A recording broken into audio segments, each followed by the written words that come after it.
I'm going to answer a question that somebody asked, and I couldn't find it. Sorry, but to like answer it directly. Anyway, it was about retirement, and so in order to talk about retirement, we have to first talk about math, and we have to apply math. Okay, so math itself is scientific, but the application of math is not necessarily scientific. It actually requires you to, kind of be a little more forward thinking, and it is a bit of an art, actually, as strange as that may sound.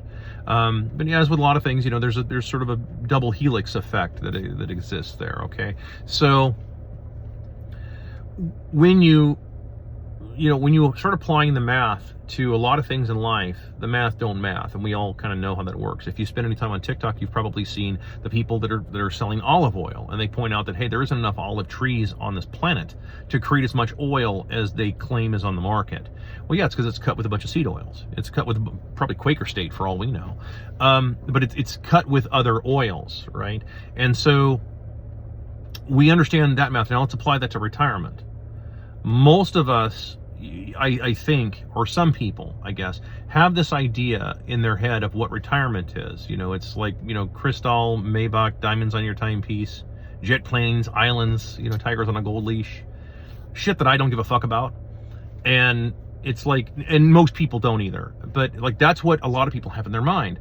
So they think of retirement the way that like boomers see retirement, like that they're owed this incredibly absurd, lavish lifestyle, so that they can go do whatever they want, because they were made all these ridiculous promises that they never should have believed in the first place.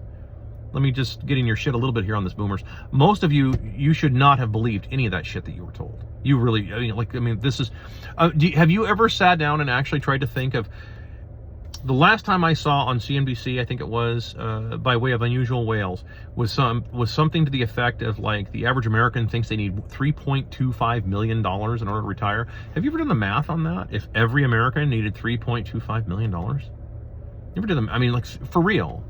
It's like quintillions of dollars. It's not possible for people to do that. You were lied to, right? The best you could actually hope for would be what I would point out, which would be something to the, not retirement necessarily, but more fuck you. I wrote a whole article, I think, on Twitter called "Fuck You," actually, is the title of the article. And it was me kind of picking up on John Goodman's speech in that movie I can never remember the name of, sorry internet, but I just can't remember the name of it anyway. But it's like he's talking about the idea of how everything is kind of based around fuck you, and it's like, that's the truth. And more people, I think, what you're more after is being able to live life on your terms as opposed to someone else's terms. To me, that would be the more indicative of a retirement, because retirement is like where you're being shoveled into a hole. Okay, like that's called retired. But that's, you don't want to, look, what you're wanting is to be able to actually have some kind of life. Again, I ask this question all the time, and if I post this stuff on Twitter or X or whatever they're calling it. Anyway, it's like, I presume that you're earning a living to live a life, right? Not just keep earning more living, not just keep earning more and more and more money, right? I mean, eventually you're going to want to cash in your chips and go do something with all of your so-called winnings, to use a casino analogy, right? I presume that's what you're kind of have in your mind. And you're like, well, but I have to have a certain number, and the number keeps going up. Well, of course the number keeps going up, because your currency is being made worthless. I've talked about that ad nauseum here. Do you need to have a 15% return on your money annually if you have 0% inflation? If you had true 0% inflation, in other words, no money printing of any kind ever for any reason, disaster or otherwise, doesn't matter. There was no way to print money, so you would have an absolute zero of inflation. Do you need to make 15%? No, because real inflation is something like, between right now, probably around 25% annually when you really figure it all out, especially when you figure your insurance premiums and everything else that have gone up. And it's zip code specific, right? I mean, that's fucking with people.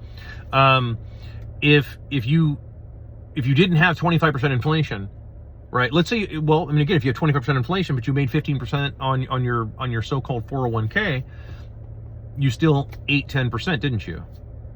You still went backward on that whole transaction. What if you had 0% return on your money, but you also had zero inflation?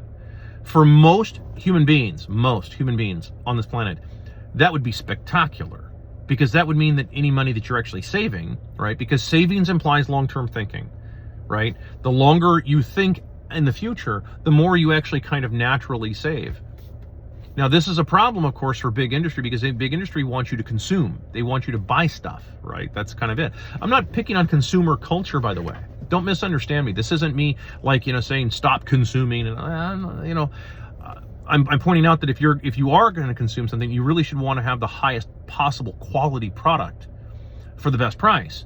But you're not going to get that from just making a bunch of cheap consumer shit, right? And cheap consumer shit is the kind of thing that you're going to get when you print a bunch of money to worthlessness, right? So in other words, if your currency is, if you have a hard currency with 0% inflation, then that means that prices are going to stabilize very quickly, and that also means that the quality is going to go up. It has to go up, because then the people, when you're buying something, you're like, hey, I'm actually going to be trading in some money here, and this money isn't losing any value. And in fact, if anything, it might actually have a slightly deflationary component to it, where you might actually be increasing your lifestyle by 1 or 2% a year, and you've done nothing different other than just save your money. Not at banks. We're taking banks out of it, because banks just are there to just take your money, okay? Banks, insurance companies, inflation, interest rates, all that kind of stuff. These things are just there to hoover up your savings. That's why they exist, okay? So if you didn't have to have any of that, then that means you're going to be saving more money. So when we apply that logic, right, to math, we start applying the math to all of this, then we start asking ourselves, like, okay, well, what does it mean to actually retire?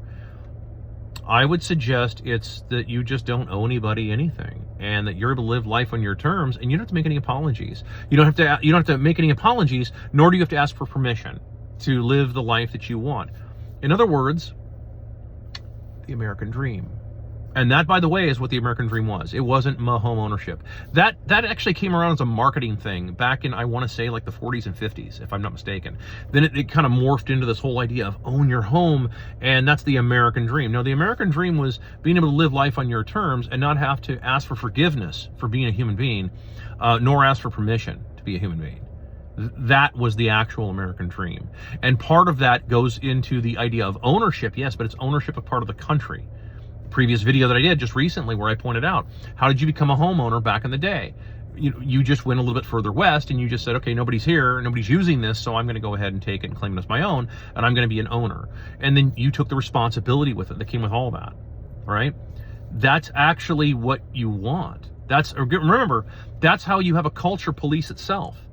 And if a culture polices itself, then you don't need a whole bunch of fucking cops, do you? So it saves money there, right? Remember, governments, for those of you out there, my leftist followers, I know you guys all think that, no, we can have good government, and governments are your collective greed and incompetence. That's all a government is, seriously. For those of you who don't know what the anatomy of the state is, it's just your collective greed and incompetence rolled into an entity. That's why you want to have it very limited, so that way it doesn't, because your collective greed and incompetence,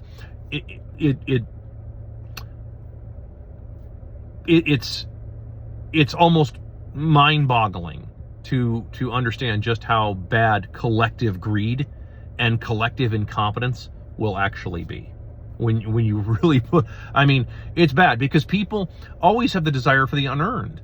They always do. They'll never give that up, right? No one will, because nobody's perfect.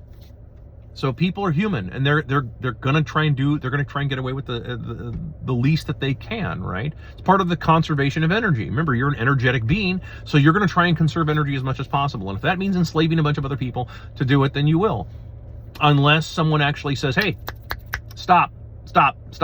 No, you need to actually do some work too. You can't just enslave everybody else. Whether it's to a corporation or to a government, it doesn't matter. You can't just enslave everybody else to make your life easy. I hope that makes sense.